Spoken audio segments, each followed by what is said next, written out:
এটা হচ্ছে চট্টগ্রাম সিপিজেডের ৩ নম্বর রুট। আর এই ভবনটা হচ্ছে ইয়াং ওয়ান কর্পোরেশন। এই কারখানার মালিক কিহাং সাং ১৯৭৯ সালে সিউল থেকে চট্টগ্রামে উড়ে আসেন এখানে পোশাক কারখানা স্থাপন করতে পারেন কিনা দেখার জন্য। তারপর ১৯৯০ সালে ১,০০,০০০ বর্গফুট এলাকা নিয়ে একটা বড় কারখানা তৈরি করেন। ১৯৯১ সালের এপ্রিলে এক প্রলয়ঙ্কারী ঘূর্ণিঝড় আঘাত আনে চট্টগ্রামে।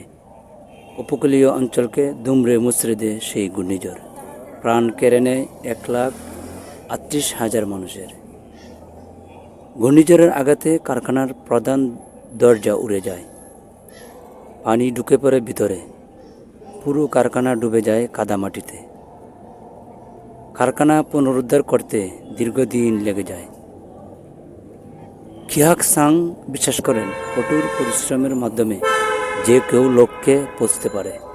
কিহাং সাং এখনও ভোর ৫টায় ঘুম থেকে ওঠেন আর ঘুমাতে যান গভীর রাতে।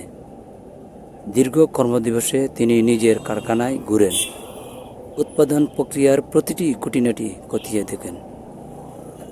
বর্তমানে বিশ্বজুড়ে কিহাং সাংয়ের ইয়াং ওয়ান কর্পোরেশনে প্রায় ৮৫,০০০ লোক কর্মরত। এর মধ্যে বাংলাদেশে ৭০,০০০ লোক বিভিন্ন শাখায় কাজ করছেন।